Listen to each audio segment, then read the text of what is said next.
അത് post ചിപ്പായിയായിരുന്നു. Cover തന്ന് അയാൾ പോയി. പ്രൊഫസർ വാതിലടച്ചു. മേൽവിലാസം നോക്കി. അദ്ദേഹം കവർ തുറന്നു. ശ്രദ്ധിച്ചിരിക്കുക, ഡ്രാക്കുള വരുന്നു. കൃത്യം 12:45 അവൻ കാർഫാക്സിൽ വന്നു. ബന്ധപ്പെട്ട് അങ്ങോട്ട് തിരിച്ചിട്ടുണ്ട്. നിങ്ങളുടെ നേരെയായിരിക്കും. മീന. ജൊനാഥനാണ് നീണ്ടു നിന്ന നിശബ്ദതയെ ഭഞ്ജിച്ചത്. ദൈവത്തിനു സ്തുതി, നാം ഇപ്പോൾ അവനെ നേരിടാൻ പോവുകയാണ്. വാൻ ഹെൽസിംഗ് ധൃതിയിൽ അദ്ദേഹത്തിൻ്റെ നേരെ തിരിഞ്ഞു പറഞ്ഞു. ദൈവേച്ഛ അലംഘ്യമാണ്. ഭയപ്പെടാതിരിക്കുക. അമിതാഹ്ലാദവും നന്നല്ല. ഇത് നമ്മുടെ ആഗ്രഹങ്ങൾ പ്രാവർത്തികമാക്കാനുള്ള നിമിഷങ്ങളാണ്. ഞാനിപ്പോൾ ഒന്നിനെയും ഭയപ്പെടുന്നില്ല. ഈ കൊടും ക്രൂരനെ നാമാവശേഷമാക്കുകയാണ് എൻ്റെ ലക്ഷ്യം. അതിനു വേണ്ടി വന്നാൽ ഞാൻ എൻ്റെ പ്രാണനെ പോലും ബലിയർപ്പിക്കാൻ തയ്യാറാണ്. അവിവേകം പറയാതെ കുഞ്ഞെ, വാൻ ഹെൽസിംഗ് തുടർന്നു. ദൈവത്തിന് ആരുടെയും പ്രാണനെ ആവശ്യമില്ല. പിശാചിന് ആവശ്യമുണ്ടെങ്കിലും അവനതിൽ വിശ്വാസവുമില്ല. ദൈവം നീതിജ്ഞനും കരുണാകരനുമാണ്. നാം എല്ലാവരും ഇക്കാര്യത്തിൽ പ്രതിജ്ഞാബദ്ധരാണ്. ഇന്ന് നമുക്ക് എല്ലാം ശരിപ്പെടുത്തണം. പ്രവർത്തിക്കാനുള്ള സമയം അടുത്തു വരുന്നു. ഇന്ന് ഈ രക്തരക്ഷസുകളുടെ രാജാവ് മാനുഷിക ശക്തിക്ക് അധീനനാണ്. സൂര്യൻ അസ്തമിക്കുന്നത് വരെ അവന് തൻ്റെ രൂപം മാറാൻ കഴിയുകയില്ല. ഇതാ സമയം 1:20. അവൻ ഇനിയും എത്തിയിട്ടില്ല. അതായത് അവന് അത്ര ബന്ധപ്പെട്ടു വരാൻ എന്നർത്ഥം. അവൻ ഇവിടെ എത്താൻ ഇനിയും സമയം പിടിക്കും. ഒന്നു മാത്രമേ ആഗ്രഹമുള്ളൂ. അവൻ വരുന്നതിന് മുമ്പായി ക്വിൻസിയും ആർതറും സ്ഥലത്തെത്തിയാൽ മതിയായിരുന്നു. മീനയുടെ കമ്പി വന്നിട്ട് അരമണിക്കൂർ കഴിഞ്ഞു. അപ്പോൾ വാതിലിൽ ഒരു മുട്ട് കേട്ടു. ഞങ്ങളുടെ ഹൃദയം ഉച്ചത്തിൽ മിടിച്ചു. ഞങ്ങൾ മുഖത്തോട് മുഖം നോക്കി. മെല്ലെ ഹാളിലേക്ക് ചെന്നു. എല്ലാ ആയുധങ്ങളും എടുത്ത് ഞങ്ങൾ ഒരുങ്ങി നിന്നു. വാൻ ഹെൽസിംഗ് സാക്ഷ നീക്കി. വാതിൽ അല്പം തുറന്ന് ആയുധങ്ങൾ ഉപയോഗിക്കാൻ തയ്യാറായി മാറി നിന്നു. അപ്പോൾ ഞങ്ങളുടെ ഹൃദയം ആഹ്ലാദം കൊണ്ട് വിതുമ്പിപ്പോയി. അത് ക്വിൻസിയും ആർതറുമാണ്. അവർ ധൃതിയിൽ അകത്ത് കടന്ന് വാതിലടച്ചു. ആർതർ പറഞ്ഞു, എല്ലാം ശരിയായി. ഞങ്ങൾ രണ്ടിടത്തും പോയി. മൊത്തം 6 പെട്ടികൾ. എല്ലാം ശരിപ്പെടുത്തി. ഇനി ഇവിടെ കാത്തിരിക്കാനേ നിവൃത്തിയുള്ളൂ. 5 മണിക്ക് മുമ്പായി അവൻ വന്നില്ലെങ്കിൽ നമുക്ക് പോകാം. സൂര്യാസ്തമയത്തിന് ശേഷം മീനയെ തനിയെ വിടുന്നത് അപകടമാണ്. ഇനി അധികം താമസിയാതെ അവൻ സ്ഥലത്തെത്തും, വാൻ ഹെൽസിംഗ് പറഞ്ഞു. കാർഫാക്സിൽ നിന്ന് വരുമ്പോൾ പുഴ കടക്കാനുണ്ട്. തിരയിറങ്ങുന്ന സമയത്തേ അവന് പുഴ കടക്കാൻ കഴിയൂ. അതായത് 1 മണിയോട് കൂടിയേ അവൻ പുഴ കടക്കുകയുള്ളൂ. ഒരു കാര്യം കൂടി വ്യക്തമാണ്. ഇപ്പോഴും അവന് ഒരു സംശയം മാത്രമേ ഉള്ളൂ. അവൻ നേരെ വാൽവർത്തിലേക്കായിരിക്കും പോയിട്ടുണ്ടാവുക. നിങ്ങൾ അവിടെ നിന്ന് പോന്നയുടൻ തന്നെ അവൻ എത്തിയിരിക്കും. ഇനിയും അവൻ ഇവിടെ എത്തിയിട്ടില്ലാത്തതുകൊണ്ട് അവൻ അവിടെ നിന്ന് നേരെ മൈൽ എൻഡിലേക്ക് പോയിട്ടുണ്ടാവും. ഇതും സമയം വൈകാൻ കാരണമാവുന്നു. സുഹൃത്തുക്കളെ, ഇനി നമുക്ക് അധികം കാത്തിരിക്കേണ്ടി വരികയില്ല. നമ്മുടെ ആക്രമണത്തിന് ഒരു പദ്ധതി ആസൂത്രണം ചെയ്യുക. അതെ, ഇനി സമയമില്ല. ആയുധങ്ങളെല്ലാം എടുത്ത് തയ്യാറായിക്കൊള്ളൂ. ഒരു താക്കീതെന്നോണം അദ്ദേഹം കൈ ഉയർത്തിപ്പിടിച്ചു. ഹാളിലെ വാതിലിൻ്റെ പൂട്ടിൽ താക്കോൽ തിരിയുന്ന ശബ്ദം കേൾക്കായി. 24. അത്തരമൊരു നിമിഷത്തിൽ പോലും ക്വിൻസിയുടെ പ്രവർത്തനങ്ങളിൽ പ്രകടമായി കണ്ട ചടുലത എന്നെ വിസ്മയിപ്പിച്ചു. ഇതുവരെയുള്ള എല്ലാ പ്രവർത്തന പരിപാടികളും ആസൂത്രണം ചെയ്തിട്ടുള്ളത് അദ്ദേഹമാണ്. ഞങ്ങൾ രണ്ടുപേരും അബോധപൂർവം അദ്ദേഹത്തെ അനുസരിച്ചു പോന്നിട്ടുമുണ്ട്. ഇപ്പോൾ ആ പ്രവണത ഒന്നുകൂടി ഉണർത്തെണീറ്റതുപോലെ തോന്നി. അദ്ദേഹം മുറിയിലാകെ ഒന്ന് നോക്കി. ഞങ്ങൾക്ക് ഓരോരുത്തർക്കും സ്ഥാനം നിർദ്ദേശിച്ചു തന്നു. ഞാനും വാൻ ഹെൽസിംഗും ജൊനാഥനും വാതിലിൻ്റെ നേരെ പുറകിലായി നിന്നു. വാതിൽ തുറന്ന് അവൻ അകത്ത് കടന്നാൽ വാൻ ഹെൽസിംഗ് വാതിൽക്കൽ നിൽക്കും. ഞങ്ങൾ രണ്ടുപേരും അവൻ്റെയും വാതിലിൻ്റെയും നടുവിലേക്ക് നീങ്ങും. ആർതറും ക്വിൻസിയും ജനലിനരികിൽ മുന്നിലും പിന്നിലുമായി മറഞ്ഞു നിന്നു. സമയം ദുസ്വപ്നം പോലെ ഇഴഞ്ഞിഴഞ്ഞു നീങ്ങി. ഹാളിൽ നിന്ന് വളരെ ശ്രദ്ധാപൂർവം വയ്ക്കുന്ന കാലടിയൊച്ച കേട്ടു. പ്രഭു തയ്യാറെടുത്ത് തന്നെയാണ് വരുന്നത്. പെട്ടെന്ന് ഞങ്ങൾക്ക് തടുക്കാൻ കഴിയുന്നതിന് മുമ്പായി തന്നെ അവൻ കടന്നു വന്നു. മനുഷ്യ സാധാരണമല്ലാത്ത എന്തോ ഒരു ശക്തിവിശേഷം അവൻ്റെ ചലനത്തിനുണ്ടായിരുന്നു. പൊടുന്നനെ ഞങ്ങൾ അമ്പരുന്നത് പോലെ തോന്നി. ജൊനാഥനാണ് ആദ്യമായി മുന്നോട്ട് നീങ്ങിയത്. അദ്ദേഹം മുറിയിലേക്ക് കടക്കുന്ന വാതിലിനരികിലേക്ക് പെട്ടെന്ന് നീങ്ങി. ഞങ്ങളെ കണ്ടപ്പോൾ പ്രഭുവിൻ്റെ മുഖത്ത് ഭയാനകമായ ഒരു പൈശാചിക ഭാവം സ്ഫുരിച്ചു. കൂർത്തു വളഞ്ഞ ദംഷ്ട്രകൾ വെളിക്ക് കാണായി. അവൻ രാക്ഷസീയമായി അട്ടഹസിച്ച് ചിരിച്ചു. പക്ഷേ ആ ചിരി പെട്ടെന്ന് മാഞ്ഞുപോയി. ആ കണ്ണുകളിൽ വിശന്ന സിംഹത്തിൻ്റേതുപോലെയുള്ള രക്തദാഹം വ്യക്തമായി ഞാൻ കണ്ടു. ഞങ്ങൾ എല്ലാവരും ഒപ്പം അവൻ്റെ നേരെ കുതിച്ചു. പെട്ടെന്ന് ആ മുഖഭാവം മാറി. ശരിയായ ഒരു ആക്രമണ പരിപാടി ആസൂത്രണം ചെയ്യാതിരുന്നതിൻ്റെ വിഷമം ശരിക്കും ഞാൻ അനുഭവിച്ചു. എനിക്ക് എന്ത് ചെയ്യണമെന്നോ കയ്യിലുള്ള ആയുധങ്ങൾ ഏത് വിധത്തിൽ ഉപയോഗിച്ചാൽ അവനിൽ യേശുമെന്നോ ഒന്നും തന്നെ വ്യക്തമായി അറിയില്ലായിരുന്നു. പക്ഷേ ജൊനാഥൻ ഒരു ശ്രമം നടത്താൻ തന്നെ തീരുമാനിച്ചതുപോലെ തോന്നി. അദ്ദേഹം തൻ്റെ കരാളമായ ഗൂർഖ കടാരി കൊണ്ട് പെട്ടെന്ന് അവനെ ആഞ്ഞുകുത്തി. പ്രഭു ചടുലതയോടെ മെയ്വളച്ച് ഒഴിഞ്ഞു മാറിയതുകൊണ്ടാണ് അതിൽ നിന്ന് രക്ഷപ്പെട്ടത്. അതുപോലെ ഒന്നുകൂടെ കുത്താൻ സൗകര്യം ലഭിച്ചിരുന്നെങ്കിൽ അവൻ്റെ ഹൃദയം കുത്തി തുളഞ്ഞിട്ടുണ്ടാവുമായിരുന്നു. ഈ കുത്തിൽ തന്നെ അവൻ്റെ കോട്ടിൻ്റെ പോക്കറ്റിൻ്റെ ഭാഗം ശരിക്കും കീറി. അതിൽ നിന്ന് ഒരു കെട്ട് നോട്ടുകളും കുറേ സ്വർണ്ണ നാണയങ്ങളും നിലത്ത് ചിതറി വീണു. ഹാർക്കർ വീണ്ടും കുത്താനായി തൻ്റെ കടാരി ഓങ്ങുകയായിരുന്നു. പ്രഭുവിൻ്റെ നാരകീയമായ മുഖഭാവം ഞാൻ വ്യക്തമായി കണ്ടു. ജൊനാഥനെ രക്ഷിക്കാനായി ഇടത് കൈയിലെ കുരിശും വിശുദ്ധ അപ്പവും ഉയർത്തിപ്പിടിച്ചുകൊണ്ട് ഞാൻ മുന്നോട്ടു നീങ്ങി. മറ്റുള്ളവരും സ്വാഭാവികമായി എന്നെ അനുവർത്തിച്ചു. ആ രാക്ഷസൻ ഒതുങ്ങി പിൻവാങ്ങി. അവൻ്റെ മുഖത്ത് അപ്പോൾ പ്രകടിതമായി കണ്ട വെറുപ്പും രൗദ്രതയും കോപവും ശപിക്കപ്പെട്ട ആവേശവും അവർണ്ണനീയം തന്നെയാണ്. തീജ്വാലകൾ പോലെ ജ്വലിക്കുന്ന കണ്ണുകളുടെ പ്രകാശത്താൽ ആ മുഖത്തിൻ്റെ മഞ്ഞുപോലെയുള്ള വെണ്മ പച്ച നിറം കലർന്ന മഞ്ഞയായി മാറി. അടുത്ത നിമിഷത്തിൽ ഒരു കുടന്ന സ്വർണ്ണ നാണ്യങ്ങൾ തറയിൽ ചിതറിയിട്ടുകൊണ്ട് മിന്നൽ വേഗത്തിൽ അവൻ ജൊനാഥൻ്റെ കൈയിനിടയിലൂടെ മുറിയിലേക്ക് കടന്ന് ജാലകത്തിനരികിലേക്ക് കുതിച്ചു. ജനലിൻ്റെ ചില്ലുപാളികൾ പെട്ടെന്ന് വീണുടഞ്ഞു. അപ്പോഴേക്കും അവൻ ജനലിനുള്ളിലൂടെ പുറത്തേക്ക് ചാടിക്കഴിഞ്ഞിരുന്നു. അവിടെയും കുറേ സ്വർണ്ണ നാണയങ്ങൾ വീഴുന്നതിൻ്റെ ശബ്ദം കേൾക്കായി. ഞങ്ങൾ ജനലിനരികിലേക്ക് ഓടിച്ചെന്നു. താഴേക്ക് വീണിട്ടും അവന് യാതൊരു പരിക്കും പറ്റിയിട്ടില്ല. അവൻ ചാടി എണീറ്റു. മുറ്റം മുറിച്ച് കടന്ന് കുതിരപ്പന്തിയുടെ വാതിൽ വലിച്ചു തുറന്ന് അവിടെ എത്തിയപ്പോൾ അവൻ തിരിഞ്ഞു നിന്ന് ഞങ്ങളോട് പറഞ്ഞു, അറവുകാരൻ്റെ കെണിയിൽപ്പെട്ട കോലാടുകൾ എന്നെ വിഡ്ഢിയാക്കാൻ നോക്കുകയാണ്. നിങ്ങളെ ഞാൻ പഠിപ്പിച്ചു വിടുന്നുണ്ട്, ഓരോന്നിനെയും. എനിക്ക് വിശ്രമിക്കാൻ സ്ഥലമില്ലാതാക്കിയെന്നാണ് നിങ്ങളുടെ വിചാരം. പക്ഷേ എൻ്റെ പക്കൽ ഇനിയും വളരെയധികമുണ്ട്. എൻ്റെ പ്രതികാര നടപടികൾ ആരംഭിച്ചിട്ടേയുള്ളൂവെന്ന് ഓർമ്മയിരിക്കട്ടെ. യുഗങ്ങളോളം ഞാനത് തുടർന്നും നടത്തും. സമയം എനിക്ക് പുല്ലാണ്. നിങ്ങളെല്ലാവരും സ്നേഹിക്കുന്ന നിങ്ങളുടെ പെൺകിടാങ്ങൾ ഇതിനകം തന്നെ എൻ്റേതായി കഴിഞ്ഞിരിക്കുന്നു. അവരിലൂടെ തന്നെ നിങ്ങളെയും ബാക്കി എല്ലാവരെയും ഞാൻ എൻ്റേതാക്കും. കീടങ്ങൾ, എല്ലാറ്റിൻ്റെയും ചുടുചോര ഞാൻ കുടിക്കും. ബീഭത്സമായി അലർച്ചിരിച്ചുകൊണ്ട് അവൻ ആ വാതിലിലൂടെ പുറത്തിറങ്ങി. വാതിലടയുന്നതിൻ്റെ ശബ്ദം ഞങ്ങൾ കേട്ടു. അകലെയെങ്ങും മറ്റൊരു വാതിൽ തുറക്കുകയും അടയുകയും ചെയ്തു. കുതിരപ്പന്തിയിലെ വാതിലിലൂടെ അവനെ പിന്തുടരുന്നത് ക്ഷിപ്രസാധ്യമായിരുന്നില്ല. ഞങ്ങൾ ഹാളിലേക്ക് മടങ്ങി. ആദ്യമായി സംസാരിച്ചത് വാൻ ഹെൽസിംഗ് ആണ്. ഇതിൽ നിന്ന് നമുക്ക് വളരെ കാര്യങ്ങൾ ഗ്രഹിക്കാൻ കഴിഞ്ഞു. അവൻ വീമ്പിളക്കുകയാണ്. അവൻ നമ്മെ ഭയപ്പെടുന്നു. പോരാ, എല്ലാറ്റിനെയും ഭയപ്പെടുന്നുണ്ട്. അല്ലെങ്കിൽ എന്തിനാണ് കുതറിയോടിയത്? വാക്കുകൾ ഇടറിയത് കേട്ടില്ലേ? എന്തിനാണ് അവൻ പണം കൊണ്ടുപോയത്?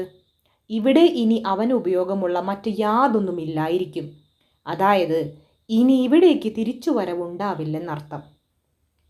അദ്ദേഹം നിലത്ത് ചിതറിക്കിടന്നിരുന്ന പണം മുഴുവൻ പെറുക്കിയെടുത്ത് പോക്കറ്റിലിട്ടു. ആധാരങ്ങളും കയ്യിലെടുത്തു. ബാക്കിയുള്ള സാധനങ്ങളെടുത്ത് അദ്ദേഹം തീപ്പട്ടി ഉരച്ച് കത്തിച്ചു കളഞ്ഞു. ആർതറും ക്വിൻസിയും മുറ്റത്തെത്തിക്കഴിഞ്ഞിരുന്നു.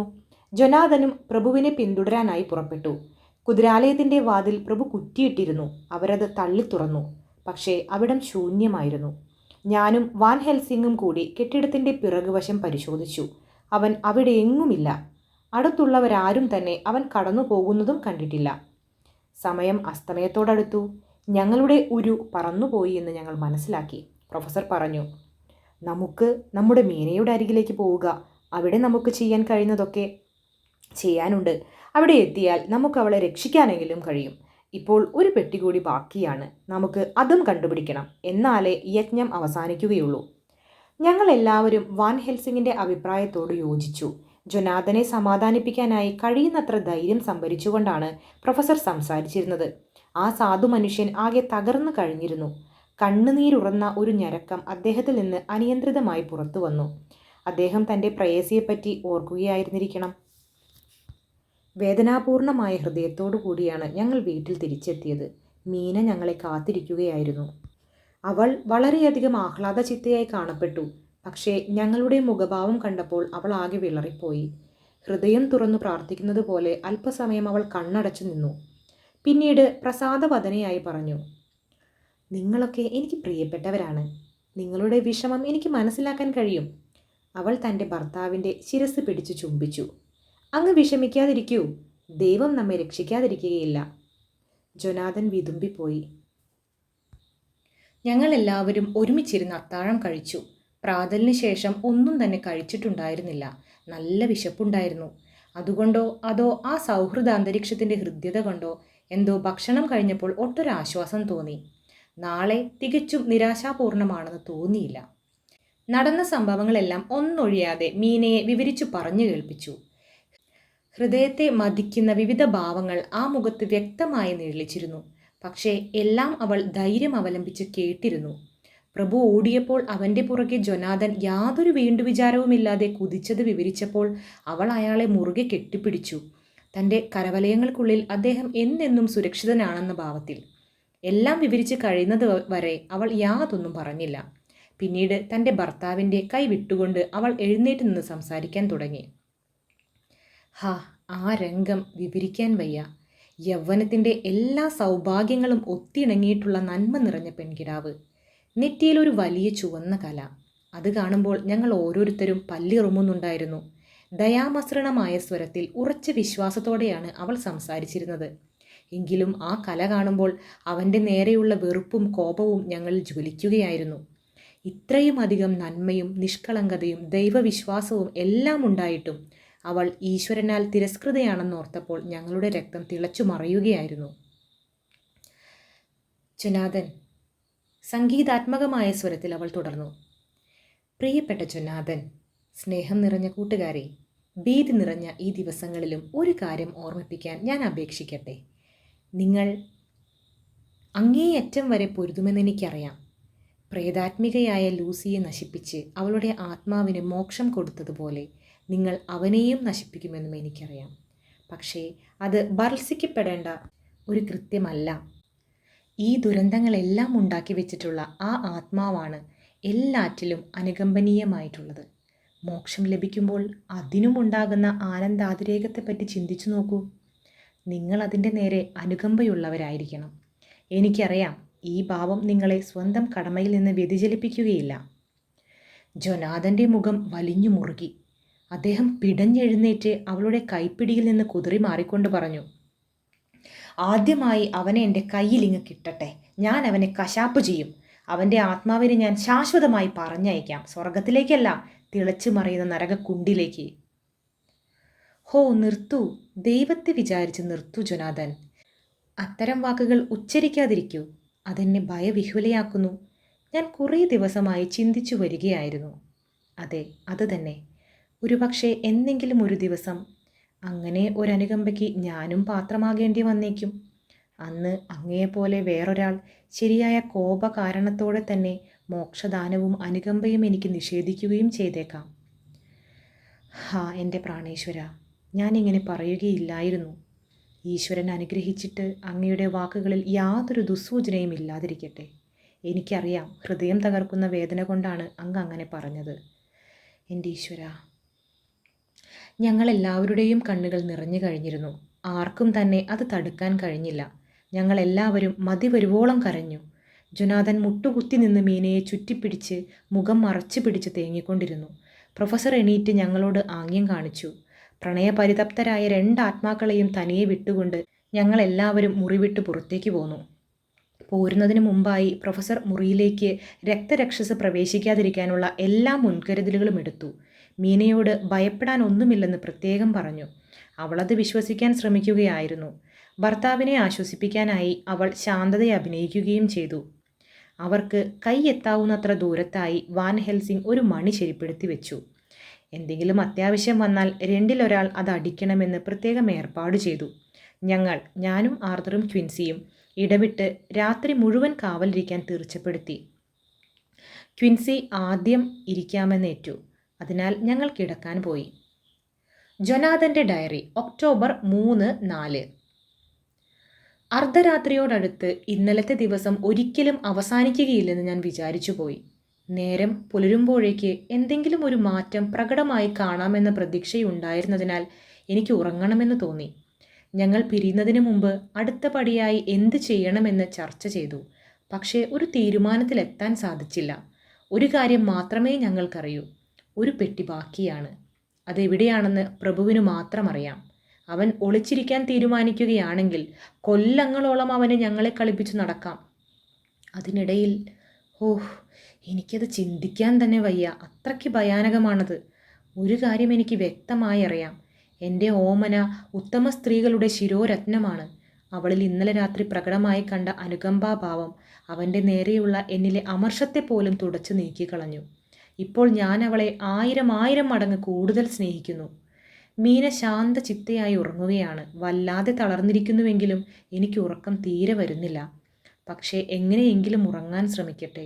അല്ലാത്ത പക്ഷം നാളെ ഒന്നും ചെയ്യാൻ കഴിയുകയില്ല. തെല്ല് കഴിഞ്ഞ് ഞാൻ ഉറങ്ങിപ്പോയെന്ന് തോന്നുന്നു. മീന എന്നെ വിളിച്ചുണർത്തുകയാണുണ്ടായത്. ഭയകമ്പിതയായി അവൾ കിടക്കയിൽ എഴുന്നേറ്റിരുന്നു. ശബ്ദിക്കാതിരിക്കണമെന്ന് അവൾ കൈകൊണ്ട് ആംഗ്യം കാണിച്ചു. എൻ്റെ അരികിലേക്ക് നീങ്ങി. അവൾ ചെവിയിൽ പറഞ്ഞു, "ഷ്, പുറത്ത് ഇടനാഴിയിൽ ആരോ ഉണ്ട്." ഞാൻ മെല്ലെ എഴുന്നേറ്റ് ഒച്ചയുണ്ടാക്കാതെ നടന്നു ചെന്ന് ശ്രദ്ധാപൂർവം വാതിൽ തുറന്നു. തൊട്ടുപുറത്ത് ഒരു പായ നിവർത്തി ക്വിൻസി കണ്ണും മിഴിച്ച് മലർന്നു കിടക്കുകയാണ്. ചുണ്ടത്ത് വിരൽ വെച്ച് ശബ്ദമുണ്ടാക്കരുതെന്ന് അദ്ദേഹം താക്കീത് ചെയ്തു. എന്നിട്ട് മന്ത്രിക്കുന്ന സ്വരത്തിൽ പറഞ്ഞു, "പോയി കിടക്കൂ, ഒന്നും സംഭവിച്ചിട്ടില്ല. ഞങ്ങളിൽ ഒരാൾ രാത്രി മുഴുവനും ഇവിടെയുണ്ടാകും. അവന് ഒരവസരം കൊടുക്കാൻ ഞങ്ങൾ ഉദ്ദേശിക്കുന്നില്ല." അദ്ദേഹത്തിൻ്റെ ഭാവവും നോട്ടവും കണ്ടപ്പോൾ തുടർന്ന് ഒന്നും സംസാരിക്കേണ്ടെന്ന് തോന്നി. ഞാൻ തിരികെ വന്ന് മീനയോട് വിവരം പറഞ്ഞു. അവൾ ദീർഘമായി നിശ്വസിച്ചു. ആ വിളറിയ മുഖത്ത് ഒരു നേരിയ മന്ദഹാസം നിഴൽ വീശി. എന്നെ ചുറ്റിപ്പിടിച്ചുകൊണ്ട് അവൾ പറഞ്ഞു, എൻ്റെ ധീര സുഹൃത്തുക്കളെ ദൈവം രക്ഷിക്കട്ടെ." ഒരു ദീർഘശ്വാസത്തോടെ അവൾ വീണ്ടും ഉറങ്ങാൻ കിടന്നു. എനിക്ക് ഉറക്കം വരുന്നില്ല. കണ്ണും ചിമ്മിക്കിടക്കുകയാണ്. കാലത്ത് 4 മണി. ഉറങ്ങുകയായിരുന്നു. മീന ഒരിക്കൽ കൂടി എന്നെ വിളിച്ചുണർത്തി. പുലർക്കാലത്ത് ഇളം കുളിർത്തന്നലേറ്റ് എല്ലാവരും ഗാഠനിദ്രയിൽ അമർന്നു കിടക്കുകയായിരുന്നു. അവൾ ധൃതിയിൽ പറഞ്ഞു, "പോകൂ, പോയി പ്രൊഫസറെ വിളിക്കൂ. എനിക്ക് അദ്ദേഹത്തെ ഇപ്പോൾ കാണണം." "എന്തേ?" ഞാൻ ചോദിച്ചു. "എനിക്കൊരാശയം തോന്നുന്നു. ഒരുപക്ഷെ രാത്രി നിദ്രാസമയത്ത് ഞാൻ അറിയാതെ തന്നെ അത് എന്നിൽ രൂപം കൊണ്ടിരിക്കണം. പുലരുന്നതിന് മുമ്പായി അദ്ദേഹം എന്നെ ഹിപ്നോട്ടിസത്തിന് വിധേയയാക്കിയാൽ എനിക്ക് സംസാരിക്കാൻ കഴിഞ്ഞേക്കും. പോകൂ, വേഗം, സമയം പോകുന്നു." ഞാൻ വാതിൽക്കലേക്ക് ചെന്നു. ഡോക്ടർ സെവാർഡ് പായിൽ ഉറങ്ങാതെ കിടക്കുകയായിരുന്നു. ചാടി എണീറ്റ് അദ്ദേഹം പരിഭ്രമത്തോടെ ചോദിച്ചു, "എന്തുപറ്റി?" "കുഴപ്പമൊന്നുമില്ല. പക്ഷേ മീനയ്ക്ക് ഇപ്പോൾ തന്നെ പ്രൊഫസർ വാനഹെൽസിങ്ങിനെ കാണണമത്രേ." "ഞാൻ പോകാം." അദ്ദേഹം പ്രൊഫസറുടെ മുറിയിലേക്ക് ഓടി. 2-3 മിനിറ്റ് കഴിഞ്ഞു കാണും. അപ്പോഴേക്കും പ്രൊഫസർ മുറിയിലെത്തി. ആർതറും ക്വിൻസിയും ഡോക്ടർ സെവാർഡും കൂടെ വാതിൽക്കൽ കാര്യമറിയാതെ പരിഭ്രമിച്ചു നിൽക്കുകയാണ്. മീനയെ കണ്ടപ്പോൾ പ്രൊഫസറുടെ ഉദ്വേഗം തീരെ മാഞ്ഞു.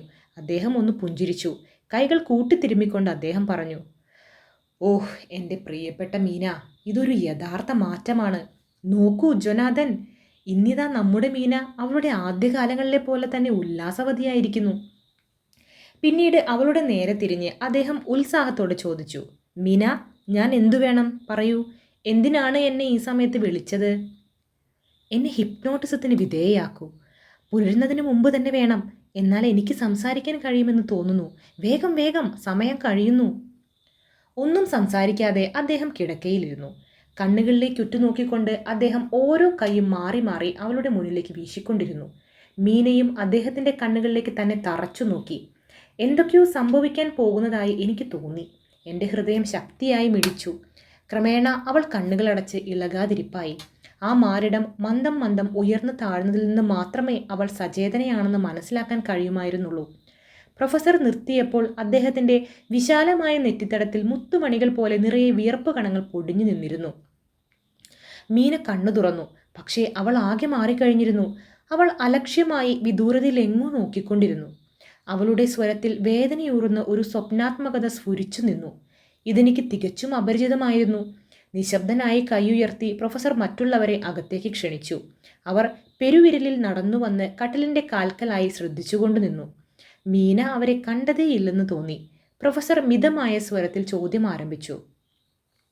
നീ എവിടെയാണ്? എനിക്കറിഞ്ഞുകൂടാ.